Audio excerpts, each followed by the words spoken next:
बोलो भारत माता की। आज के इस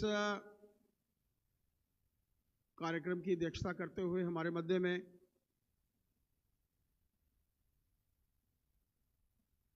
प्रमुख न्यायाधीश सुप्रीम कोर्ट रिटायर्ड माननीय प्रमोद कोहली जी, इस मंच पर आसीन विश्व की सबसे बड़ी political party Bharatiya Janata party के माननीय अध्यक्ष श्री जगत प्रकाश नड्डा जी, केंद्रीय मंत्री भी, मंच पर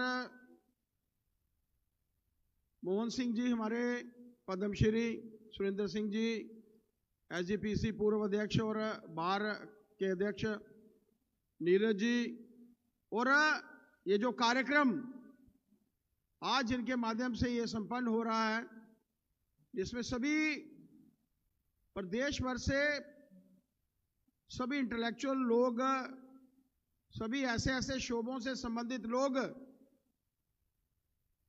जो प्रदेश में एक नई दिशा और दिखाते हैं, उनके माध्यम से यह तय होता है कि देश को किस दिशा में जाना है, प्रदेश को किस दिशा में जाना है। Lieutenant general R K. Sharma ji, Lalit Mahajan ji, industry के हमारे अध्यक्ष परगाल साहब, और इस कार्यक्रम में उपस्थित भारी मात्रा में मातृशक्ति दोस्तों, साथियों, मेरा सौभाग्य है कि आज राकेश जी के इस कार्यक्रम के माध्यम से माननीय जगत प्रकाश नड्डा जी को हम सबको सुनने का मौका भी मिलेगा। शुरू से लेकर ही माननीय अध्यक्ष जी का जुड़ाव जम्मू कश्मीर से रहा है। जब वो पार्टी के महामंत्री थे प्रभारी के तौर पर, उसके बाद केंद्र में मंत्री के तौर पर, उसके बाद राष्ट्रीय अध्यक्ष के तौर पर, आपका प्यार हमें हमेशा मिलता रहता है।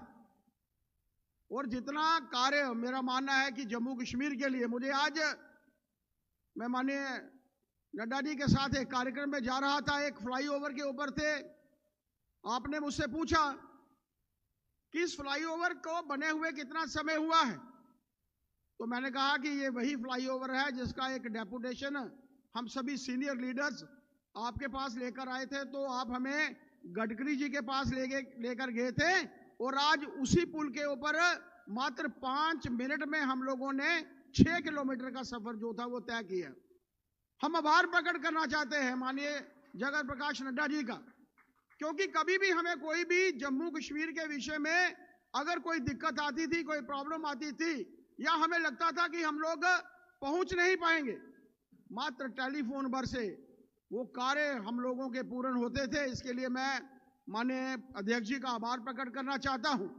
आपका मार्गदर्शन भारतीय जनता पार्टी को भी मिलता रहता है, और हमारे इस सारे समाज को जो है वो मिलता रहता है। मैं ज़्यादा समय नहीं लूँगा क्योंकि आपको एक और कार्यक्रम में जाना है, और हम सब भी उस महान विभूति को सुनने के लिए आए हैं जिनके कंधे के ऊपर पूरे देश भर की सबसे बड़ी पॉलिटिकल पार्टी का जो है वो भार है। मैं पुनः उनका इस कार्यक्रम में, इस इंटेलेक्चुअल मीट में बहुत बहुत स्वागत करता हूं इन्हीं शब्दों के साथ। जय भारत, जय हिंद। धन्यवाद अध्यक्ष जी। मैं निवेदन करूंगा शेर डुग्गर और कैबिनेट में मंत्री डॉक्टर जितेंद्र सिंह जी का आए और अपना संबोधन दें। धन्यवाद राकेश जी।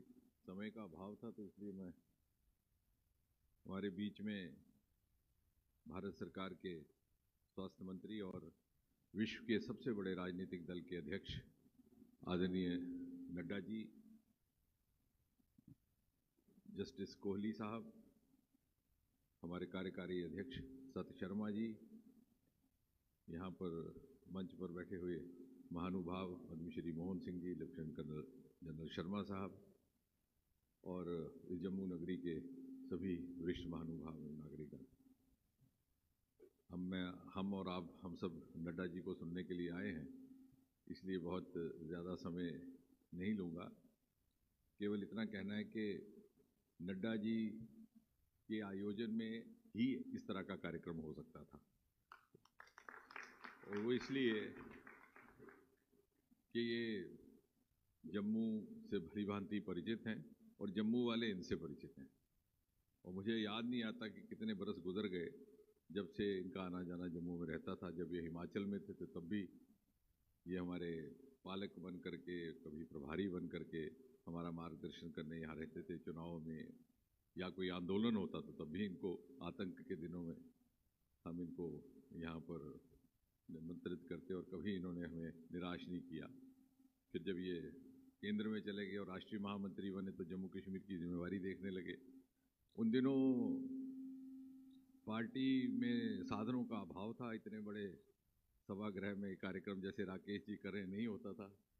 तो मालूम नहीं अध्यक्ष जी को याद है कि नहीं, इनको सुबह गर्म पानी से स्नान करने का स्वभाव था। तो सर बड़ी पुरानी बात है, कई बरस हो गए। तो हमने बड़ा प्रयास करके एक व्यवस्था की कि सुबह गीज़र फिटफाट हो, और वो आज तक मुझे नहीं भूली कि वो शर्मिंदगी का बायस बन गया कि सुबह जब ये गए तो गीज़र ही ख़राब हो गया।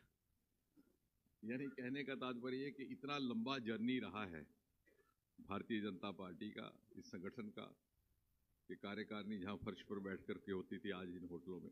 और ये इसी तरह इसीलिए संभव हो पाया कि हमें नेतृत्व मिला आदरणीय नड्डा जी से, पूरी तरह ज़मीन से जुड़े हुए, लेकिन साथ ही साथ हर सूझबूझ, हर समझ रखने वाले और हर कार्यकर्ता को उसकी प्रतिभा, उसके स्वभाव के अनुसार उसका मार्गदर्शन करने वाले हैं। अभी सत्य जी ने कहा कि जम्मू का इन्हें हर प्रकार का स्वभाव भी परिचित है, जम्मू के लोगों की प्रवृत्तियां क्या हैं, उनकी कमज़ोरियां क्या हैं, वो भी इन्हें मालूम है। तो इसीलिए हमें संभव हुआ कि जम्मू को ऑल इंडिया इंस्टीट्यूट मिला। शायद आपको याद होगा कि पहले एम्स केवल अवंतीपुरा श्रीनगर के लिए मंजूर हुआ था। फिर यहाँ पर एक आंदोलनात्मक मूड बन गया पूरे शहर में। तो हमने जब बात रखी आदरणीय नड्डा जी के आगे, तो यकीनन उससे पहले उसका कोई उदाहरण नहीं था। किसी भी राज्य में एक से अधिक एम्स नहीं थे, और यूनियन टेरिटरी में तो था ही नहीं, कहीं एक आध को छोड़ करके। तो चूँकि ये जम्मू के स्वभाव से वाकिफ़ थे, इन्होंने फिर प्रधानमंत्री जी से बात की तो मोदी जी भी कहने लगे कि मैं तो जानता हूँ जम्मू को अच्छी तरह, मैंने वहाँ काम किया, अगर श्रीनगर को यह दिया है तो जम्मू को भी देना पड़ेगा। तो हमारा सौभाग्य के प्रधानमंत्री मोदी जी थे और स्वास्थ्य मंत्री नड्डा जी थे, आज हमें यहाँ एम्स मिला। तो कहने का तात्पर्य है कि इनके आने से हमें एक अपनापन, जैसे परिवार का सदस्य हमारे बीच है, ऐसा लगता है। बहुत अधिक नहीं कहना, हम सब उनको सुनने आए हैं। एक बार पुनः अपनी ओर से, हम सब की ओर से आपका हृदय की गहराइयों से बहुत बहुत अभिनंदन है अध्यक्ष जी। नड्डा जी, डॉक्टर जितेंद्र सिंह जी, मेरे पुराने मित्र सुरेंद्र सिंह जी, मोहन सिंह जी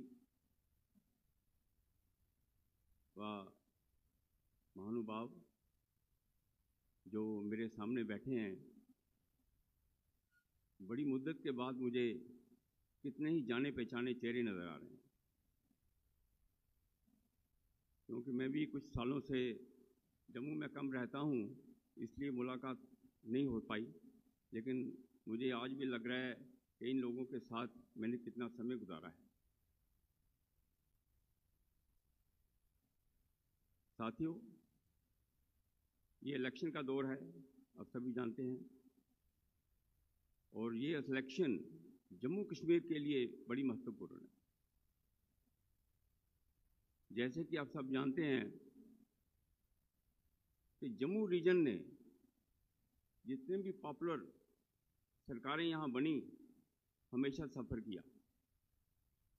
एक तो पाकिस्तान के साथ जो लड़ाइयाँ हुई, चाहे वो पार्टीशन के वक्त 47 की बात हो, 65 की बात हो, 71 की बात हो, हमारे बॉर्डर एरिया के लोग हर बार उजड़कर स्कूलों में आते थे। तो इसलिए आज वो पोजीशन नहीं है। आज पाकिस्तान को भी इस सरकार ने रोक के रखा है। मुझे याद है जब हम छोटे होते थे चाहे वो प्रजा परिषद का ज़माना हो, भारतीय जनसंघ का ज़माना हो या बाद में भारतीय जनता पार्टी हो। शहर में जब जुलूस निकलते थे तो 370 की बात हमेशा कही जाती थी, क्योंकि भारतीय जनता पार्टी का एजेंडा 370 का शुरू से रहा है। और वो ऐसा ज़माना था कि हिंदुस्तान में कहीं भी आप जाकर अगर ये बताएं कि मैं जम्मू कश्मीर से हूँ तो 370 की चर्चा तो होनी ही होनी है। लेकिन वो ऐसा ज़माना था कि अगर आप 370 की बात करें कि ये हटनी चाहिए, मुझे लगता था कि पूरा मुल्क जो है वो उसको अपोज करता था। लेकिन जिस ढंग से भारतीय जनता पार्टी ने जम्मू के लोगों की सपने साकार किए हैं 370 हटा के, वो मैं कहता हूं कि उसकी तारीफ हो ही नहीं सकती। आज जम्मू कश्मीर जो अलगवाद से सफ़र कर रहा था, आज देश का हिस्सा है। खाली सियासी जमात नहीं, इवन सुप्रीम कोर्ट, मैंने कम से कम 10 जजमेंट ऐसी पढ़ी हैं कि जब भी 370 की तो कोई कनेक्टेड मुकदमा सुप्रीम कोर्ट में गया तो सुप्रीम कोर्ट उसको हाथ लगाने से डरता था। 59 से लेकर 17 तक जितने सुप्रीम कोर्ट के फैसले हैं, कभी आप उनको देखें जो लीगल फील्ड से आते हैं, उनको मालूम है कि सुप्रीम कोर्ट ने एक केस में यहाँ तक कहा कि इन लोगों के साथ बड़ी डिस्क्रिमिनेशन है, बच्चन लाल केस, लेकिन साथ में कहा हम हाथ नहीं डालेंगे। तो जम्मू के लोगों को हमेशा सफ़र करना पड़ा। आज कुछ सियासी जमातें ऐसी हैं जो देश के हालात को बिगाड़ना चाहती हैं। कितनी तपस्या के साथ, तपस्या के बाद हम जम्मू कश्मीर को संभाल पाए हैं।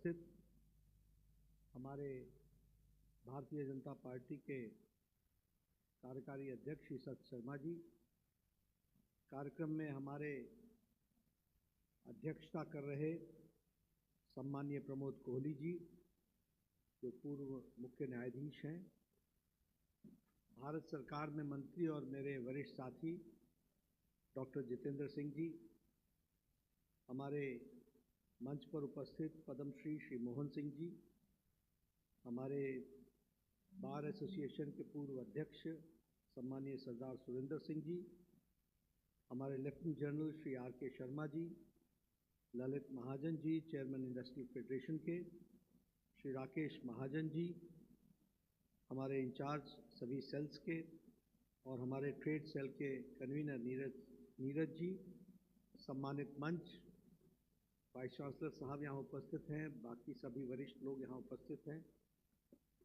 और देवियों और सज्जनों, मीडिया के मेरे साथी, प्रिंट मीडिया और इलेक्ट्रॉनिक मीडिया के मेरे साथी, मेरा ये सौभाग्य है कि मुझे आज यहाँ प्रबुद्ध नागरिक सम्मेलन में सभी प्रबुद्ध लोगों से मिलने का सौभाग्य मिला है। और आप सब लोग जो इतनी बड़ी संख्या में आए हैं, वह मुझे चुनाव के माहौल के बारे में भी और चुनाव के मिजाज के बारे में भी बहुत कुछ बताता है। तो आप सबका अभिनंदन है, आप सबका स्वागत है, आप सब लोग बड़ी संख्या में आए हैं। मैं कोई भी बात अपनी शुरू करूं, इससे पहले मैं माता वैष्णव देवी को नमन करता हूं और आराध्य देव हमारे रघुनाथ जी को भी नमन करके अपनी बात को प्रारंभ करता हूं। जब मैं जम्मू की बात करता हूं और जम्मू कश्मीर की बात करता हूं तो एक बात स्पष्ट है कि भारतीय जनसंघ का और भारतीय जनता पार्टी का दोनों का संबंध जम्मू कश्मीर के साथ विशेष है। जम्मू कश्मीर के साथ विशेष इस प्रकार से है कि सबसे पहली बात कि शेरे डुग्गर हमारे पंडित प्रेमनाथ डोगरा जी वह 1955 में भारतीय जनसंघ के राष्ट्रीय अध्यक्ष बने और यह हम सब के लिए सौभाग्य की बात है कि उनका नेतृत्व जिस पार्टी का बीजारोपण हो रहा था उस समय उनका नेतृत्व मिला, जो आज दुनिया की सबसे बड़ी पार्टी बनी है, उस समय उसका नेतृत्व पंडित प्रेमनाथ डोगरा जी ने किया। दूसरा संबंध इस प्रकार से है कि पहला आंदोलन भारतीय जनसंघ ने उस समय के प्रथम अध्यक्ष श्यामा प्रसाद मुखर्जी के नेतृत्व में शुरू किया। एक देश में दो निशान, दो विधान, दो प्रधान नहीं चलेगी और धारा 370 का विरोध किया। 1952 में पार्टी बनी, 53 में उन्होंने इस बात को शुरू किया और मुझे आप सबको बताना है कि 53 के जून महीने में उनको लखनपुर के बॉर्डर से अरेस्ट किया था और उन्होंने अपना बलिदान दिया श्रीनगर के जेल में और उनका बलिदान का उत्तर भारतीय जनता पार्टी ने, भारत के यशस्वी प्रधानमंत्री ने 2019 के 6 अगस्त को पार्लियामेंट में धारा 370 को धाराशाही करके उसको पूरा किया। मुझे याद है 1992 का 26 जनवरी यहीं परेड ग्राउंड में मोदी जी के जोशी जी के नेतृत्व में, मुरली मनोहर जोशी जी के नेतृत्व में मोदी जी यहाँ आए थे एकता यात्रा में और उन्होंने उस समय कहा था कि हम लाल चौक जाएंगे और यह भी कहा था कि धारा 370 को एक न एक दिन हम हटाएंगे। वह हटाने का काम भी किया गया। तो इसलिए एक विशेष संबंध भारतीय जनसंघ का हो चाहे भारतीय जनता पार्टी का हो, एक विशेष संबंध रहा है, यह मैं जरूर कहना चाहता हूं। अभी चुनाव का माहौल है, आप सब लोग चुनाव के दृष्टि से चर्चा में आए हैं। मैं हमेशा एक बात कहता हूं कि मेरे लिए ये विशेष ओकेजन इसलिए है कि आपका वोट तो आपने तय किया है तभी आप यहां आए हैं, इसलिए वो आपका मन तो भारतीय जनता पार्टी को वोट देने का है ही और समर्थन देने का भी।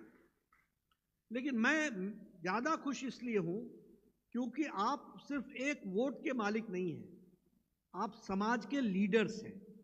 आपकी कही बात पर समाज चलता है, इसलिए आपकी बात का एम्प्लीफाई होने का भी हमको मौका मिल रहा है और जब आप एम्प्लीफाई करते हैं तो समाज में वो रेजोनेट करता है और जब समाज में वो रेजोनेट करता है तो निश्चित रूप से उसका लाभ पार्टी को मिलने वाला है, ऐसा मैं मानता हूं।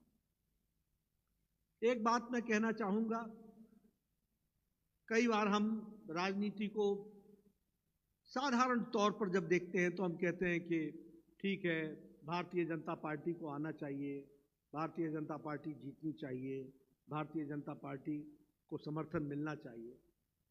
लेकिन विषय सिर्फ इतना ही नहीं है। आज भारतीय जनता पार्टी को आपका आशीर्वाद इसलिए भी चाहिए क्योंकि मोदी जी के नेतृत्व में भारतीय जनता पार्टी ने राजनीति का कल्चर बदल दिया, राजनीति की संस्कृति बदल दी, राजनीति का डेफिनेशन बदल दिया। इसलिए हमको समर्थन आपका चाहिए और मैं कहने के लिए नहीं कह रहा हूं, आप याद कीजिए, जब तक कांग्रेस की सरकार रही क्या था? जातिवाद, संप्रदायवाद, vote bank politics, appeasement politics, divide and rule, भाई भतीजावाद, corruption, this was the order of the day. मैं गलत तो नहीं बोल रहा हूं, मैं गलत तो नहीं बोल रहा हूं। भाई भतीजावाद था, परिवारवाद था, भ्रष्टाचार था, पॉलिटिक्स ऑफ अपीजमेंट था, ये सब चीजें मौजूद थी। लेकिन प्रधानमंत्री मोदी जी ने 2014 के बाद और भारतीय जनता पार्टी ने देश पर शासन संभालने के साथ साथ politics of pro people, politics of governance, politics of responsive government, politics of responsible government, politics of accountable government, politics of report card, अपना रिपोर्ट कार्ड लेकर के आने का काम किया। तो वो मोदी जी के नेतृत्व में भारतीय जनता पार्टी ने किया। इस बात को समझना चाहिए। परिवारवाद को समाप्त किया, जातिवाद को चैलेंज किया, सबका साथ, सबका विकास, सबका विश्वास, सबका प्रयास, एक मंच पर सबको लाने का प्रयास किया, अपीजमेंट के पॉलिटिक्स को समाप्त किया और accountable politics, responsible politics, responsive government, इसको लाने का काम किया, प्रो पीपल बनाने का काम किया, प्रो एक्टिव बनाने का काम किया। तो वो प्रधानमंत्री मोदी जी ने किया है। मैं यहां ये भी कहना चाहता हूं कि अगर हम परफॉर्मेंस की दृष्टि से देखें तो मैं पहले भी चर्चा कर रहा था, आज अभी एक जनसभा में गया था, वहां भी मैंने चर्चा की, यहां भी मैं करना चाहता हूं। कोरोना के बाद सारी दुनिया में मंदी आई, कोई देश कोरोना की चपेट से बच नहीं पाया। आज अमेरिका की आर्थिक स्थिति डमाडोल है, आज ऑस्ट्रेलिया की आर्थिक स्थिति डमाडोल है, पूरा यूरोप मुसीबत में है, जापान मुसीबत में है, चाइना मुसीबत में है, सारे देश मुसीबत में है। लेकिन अकेला इंटरनेशनल मॉनेटरी फंड बोलता है the only bright spot we see that is India.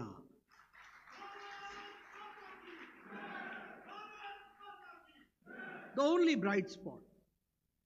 और मॉर्गन स्टैनली बोलते हैं the future lies with India. यानी जो आपदा थी, जो हमारे ऊपर ट्रेजेडी थी, जो पेंडेमिक था, उसको अवसर में बदलने का, अपॉर्चुनिटी में बदलने का काम किया तो वो नरेंद्र मोदी जी के नेतृत्व ने किया। इसको उनको समझना चाहिए। आपको याद होगा जब कोरोना आया था तो सब लोग बोल रहे थे पैसे बांटो, पैसे बांटो, पैसे बांटो, पैसे बांटो। कांग्रेस पार्टी वाले बोलते थे doles doles doles doles, nothing nothing nothing. और अमेरिका ने भी यही किया, यूरोप ने भी यही किया, जापान ने भी यही किया, ऑस्ट्रेलिया ने भी यही किया। भारत ने मोदी जी के नेतृत्व में कहा नहीं, हम लोगों को खड़ा करने में पैसा लगाएंगे। और आपको याद है कि 1,25,000 करोड़ रुपए का उस समय 1,25,00,000 करोड़ रुपए का उस समय इन्वेस्टमेंट किया गया और फार्मर्स को खड़ा किया, इंफ्रास्ट्रक्चर पे खर्च किया, एमएसएमई सेक्टर को खड़ा किया, जो कमजोर लोग थे उनको खड़ा किया। और तब से लेकर अभी तक 80 करोड़ की जनता को 5 किलो गेहूं, 5 किलो चावल, 1 किलो दाल देकर के उसको आगे बढ़ाने का काम किया।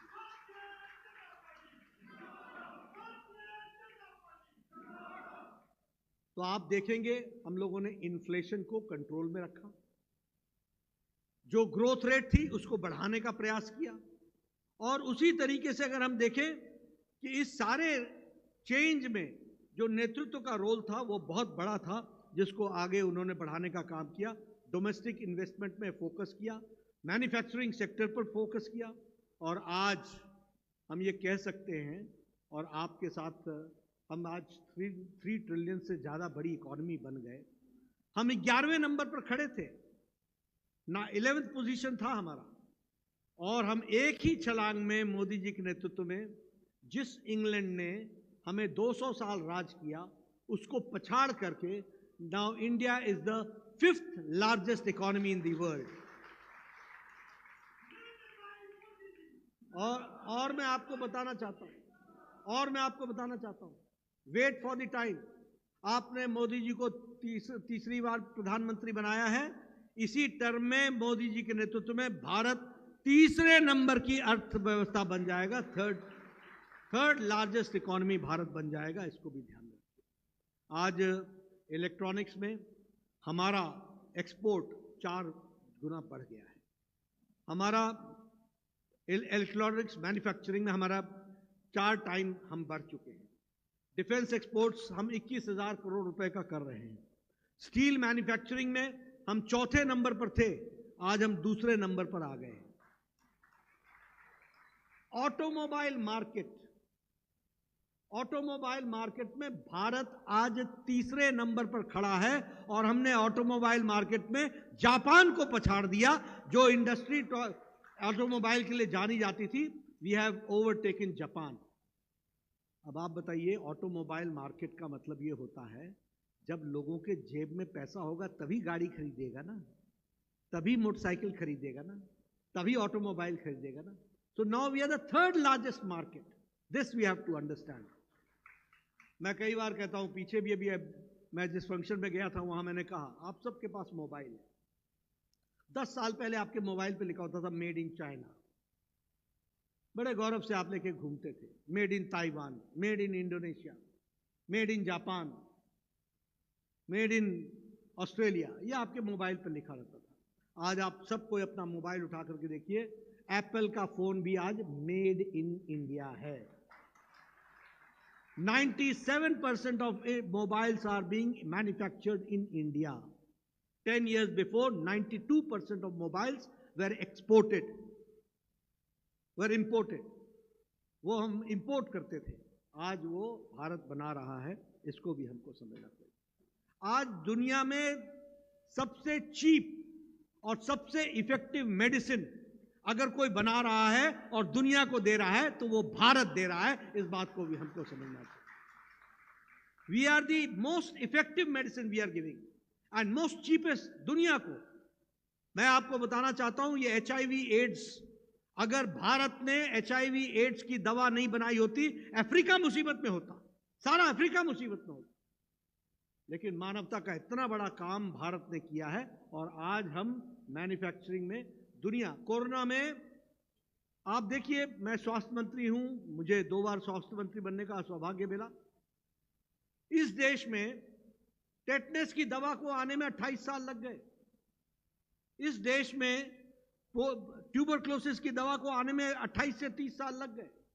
अपने देश में जापानीज इंसेफ्लाइटिस की दवा को आने में 100 इयर्स लग गए। 1906 में जापान में दवा बन गई थी जापानी बुखार की, जापानीज इंसेफ्लाइटिस की, और इंडिया में वो 2006 में आया। 100 साल लग गए। लेकिन कोरोना का पहला केस 20 जनवरी 2020 को डिटेक्ट हुआ, फर्स्ट केस। 20 अप्रैल को मोदी जी ने 2020 में टास्क फोर्स बैठाया और एक नहीं 9 महीने के अंदर 2 इंडिजिनस वैक्सीन बना करके दी, 2 इंडिजिनस वैक्सीन। और मैं ये भी बताना चाहूंगा आपको कि हमने अपने देश में तो 220 करोड़ डबल डोज 100% इम्यूनाइजेशन तो किया ही, वैक्सीनेशन तो किया ही किया विद बूस्टर। लेकिन हमने 100 से ज्यादा देशों को वैक्सीन मैत्री में अपना वैक्सीन दिया और उनको भी कोरोना से बचाने का काम किया। और जिसमें से 48 देश ऐसे थे जिनको भारत ने मुफ्त में दिया, फ्री ऑफ कॉस्ट दिया। इसलिए आप ध्यान में रखिए कि भारत अब मांगने वाला भारत नहीं है, अब भारत देने वाला भारत हो गया, जो देता है। इस तरीके से स्थिति बदली है। मैं यहां आपको यह भी बताना चाहूंगा कि हमारा फॉरेन एक्सचेंज वो जो है वो ऑल टाइम हाई है और $681 बिलियन ये हमारा फॉरेन एक्सचेंज है। ये बदलता भारत है जिसको हमको समझने की जरूरत है।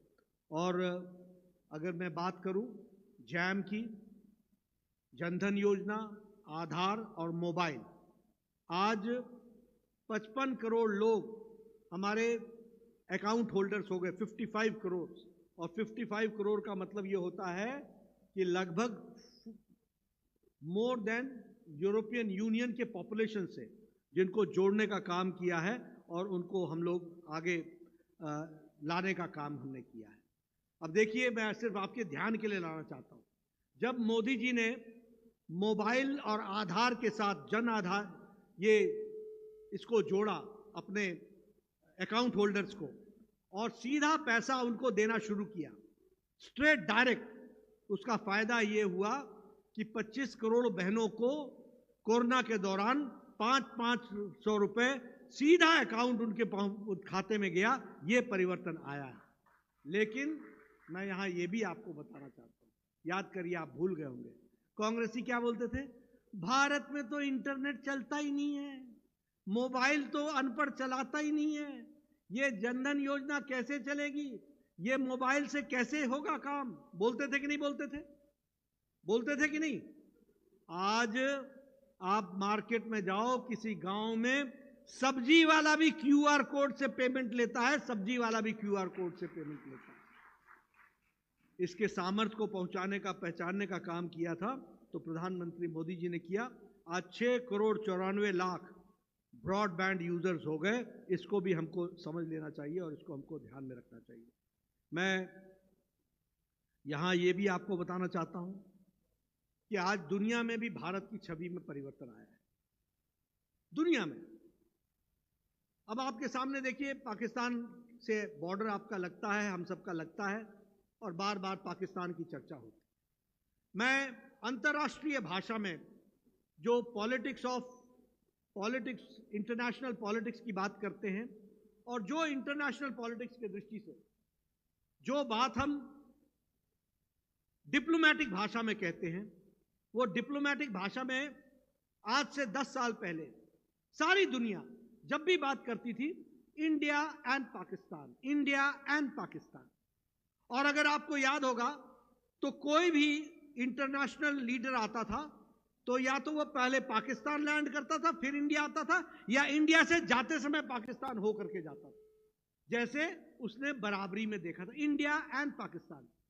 ये हाइफनेशन था। अगर इंडिया का नाम लेगा तो अंतर्राष्ट्रीय भाषा में, डिप्लोमैटिक भाषा में पाकिस्तान का नाम लेगा। आज अंतर्राष्ट्रीय भाषा में इंडिया के साथ पाकिस्तान का नाम कोई नहीं लेता। India is India and Pakistan जहां रह गया वहां रह गया।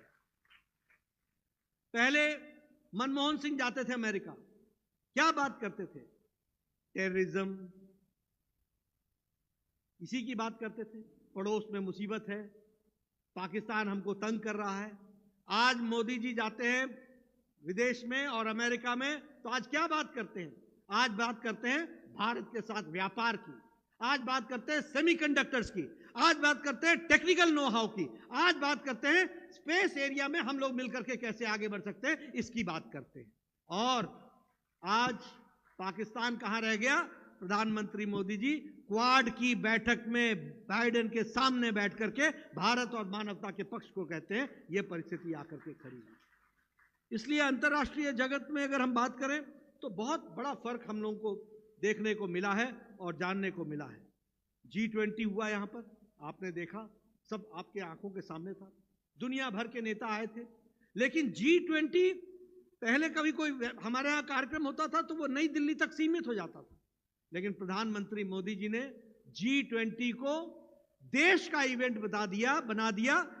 श्रीनगर से लेकर के कन्याकुमारी तक हर जगह G20 की बैठक की और देश के कोने कोने तक हमारे लोग पहुंचे, अब दुनिया के लोग पहुंचे। इस बात को भी हमने देखा। G20 इसके पहले इंडोनेशिया में भी हुआ था, लेकिन प्रस्ताव पारित नहीं हो सका। G20 कहीं और भी हुआ था, लेकिन अगर भारत की धरती पर G20 हुआ तो न्यू दिल्ली डिक्लेरेशन के साथ हुआ और सब लोग एक सहमति से आकर के उसमें जुड़े। इस बात को भी समझना चाहिए। और अफ्रीकन नेशंस को सदस्यता दिलाने का नेतृत्व किसी ने किया तो वह भारत ने किया। यह भी हमको ध्यान रखना चाहिए। इसलिए G20 के दृष्टि से भी बहुत उस तीव्र गति से उस काम को, यानी G20 को भी भारत ने एक अंतर्राष्ट्रीय जगत में भारत के पक्ष के साथ साथ भारत का स्थान स्थापित करने में उस G20 में मोदी जी के नेतृत्व ने बहुत बड़ा काम किया। उसको भी हमको ध्यान में रखना है। मैं यहाँ जब आया हूँ तो जब मैं डेवलपमेंट की बात कहता हूँ, आपने भी देखा होगा आपका जम्मू शहर आजकल बदल गया है।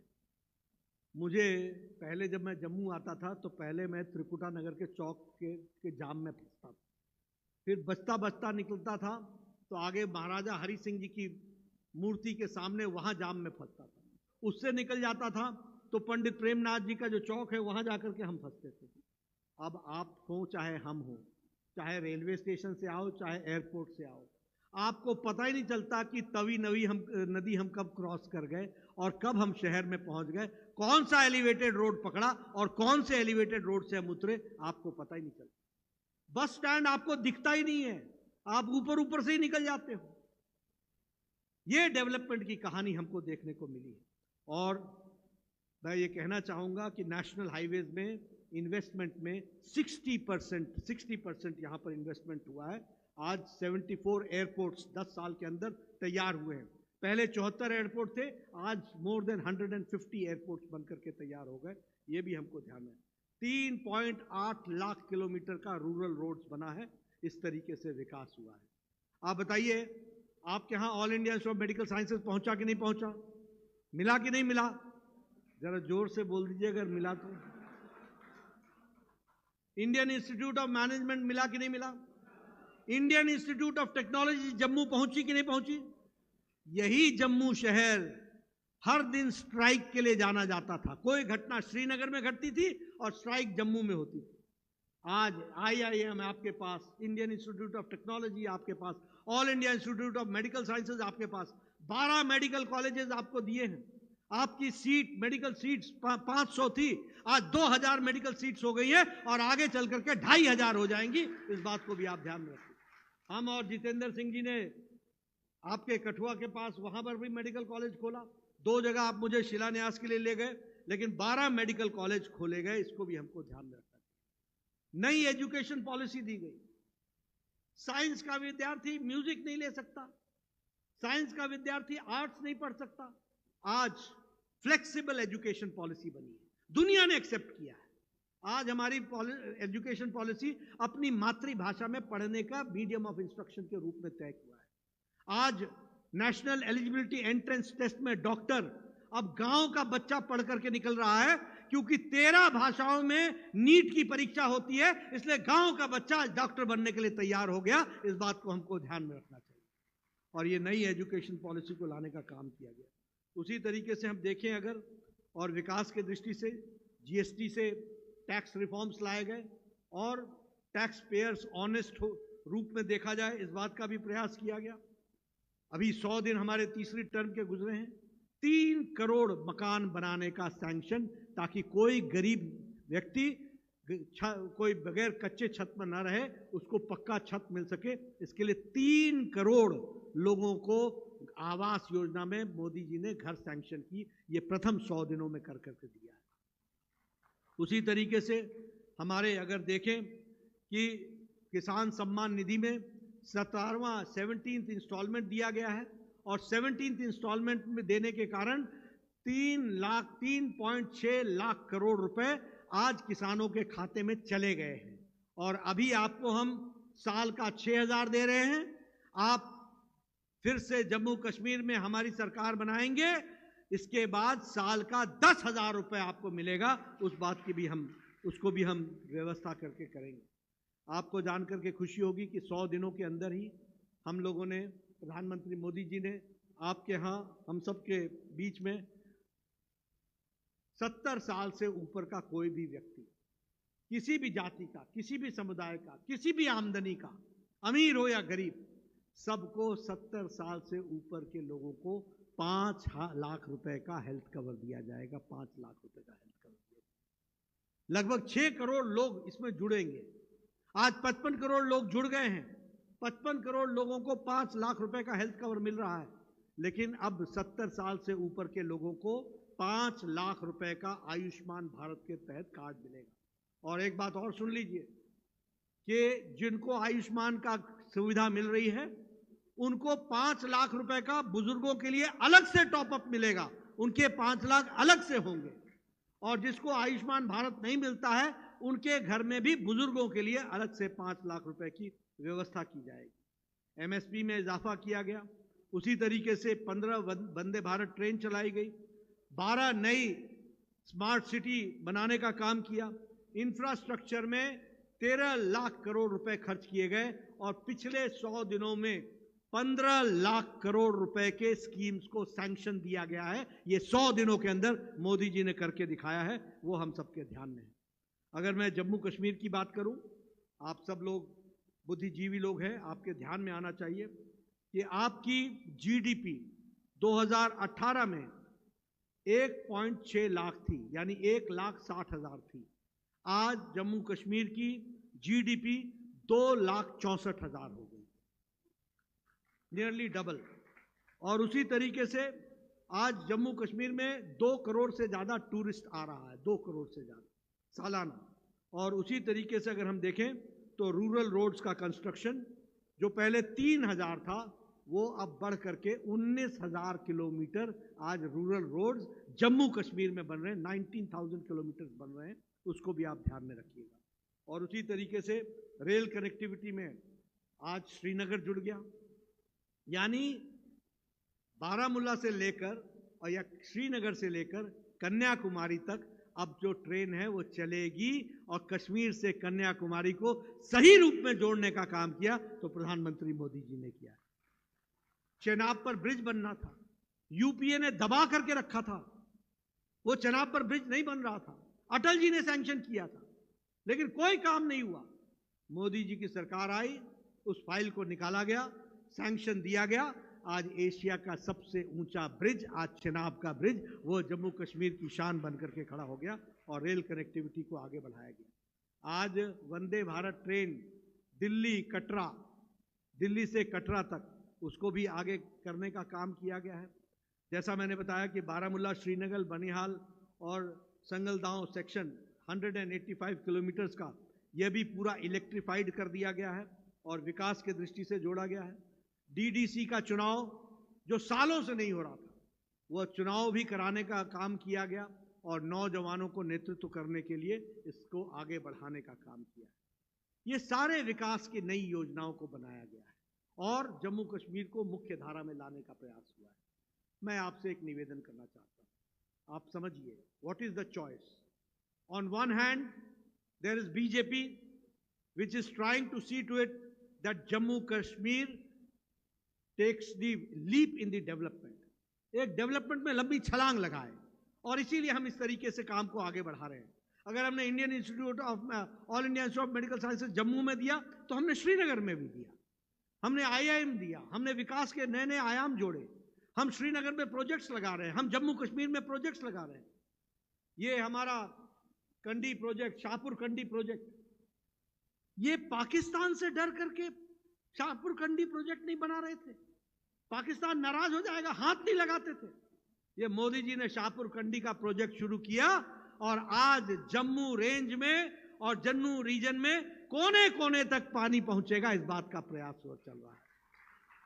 4 नए पावर प्रोजेक्ट जम्मू रीजन में लग रहे हैं, इसलिए विकास की नई कहानी लिखी जा रही है। अगर मैं बात करूं आपको, आज हर बुजुर्ग महिला को साल का 18,000 रुपए दिया जाएगा। आज उनकी बुजुर्गों की पेंशन और विधवा पेंशन को 1,000 से बढ़ाकर के 3,000 कर दी जाएगी। आज 5 लाख लोगों को रोजगार के साधन से पंडित प्रेरणा रोजगार योजना के तहत जोड़ा जाएगा। इसलिए विकास के नए नए आयाम बनाए जा रहे हैं। पर मैं आपसे पूछना चाहता हूं, एक तरफ हम तो विकास की कहानी कह रहे हैं, दूसरी ओर क्या कह रही है नेशनल कॉन्फ्रेंस ऑफ कांग्रेस? हम LOC पर पाकिस्तान से व्यापार शुरू करेंगे। करना है क्या? करना है क्या? अगर नहीं करना है तो भारतीय जनता पार्टी को मजबूती लानी। क्या कहते हैं? हम धारा 370 को वापस लाएंगे। लाना है क्या? क्या कह रहे हैं? धारा 370 को वापस लाएंगे। कहते हैं आतंकवादियों को हम जेल से छुड़ाएंगे। बोला है कि नहीं बोला है? बोला है कि नहीं बोला है? तो आप देखिए ये क्या है, लोग ये फिर से 1990 को दोहराना चाहते हैं, ये आतंकवादियों के साथ समझौता करना चाहते हैं, ये जम्मू कश्मीर को मुसीबत में डालना चाहते हैं जिस मुसीबत से निकाल करके लाए हैं। आज किसी भी आतंकवादी की, मेरी बात नोट कर लीजिएगा, किसी भी डिक्लेयर्ड आतंकवादी की उम्र जम्मू कश्मीर की धरती पर 1 हफ्ता से ज्यादा नहीं है। The day he is declared, जिस दिन उसको डिक्लेयर होता है कि यह आतंकवादी है, 1 हफ्ते में वो इस धरती से उठ जाता है। ये है आज तरीका, ये है जिस तरीके से हम आतंकवादियों पर कंट्रोल कर रहे हैं। यहां जम्मू में चुनाव हो रहा है, आप बताइए पाकिस्तान का पूरा प्रेशर पड़ रहा है कि नहीं पड़ रहा है? और भारत तैयार खड़ा है कि नहीं खड़ा है? जवाब दे रहा है कि नहीं दे रहा है? शांतिपूर्ण माहौल है कि नहीं है?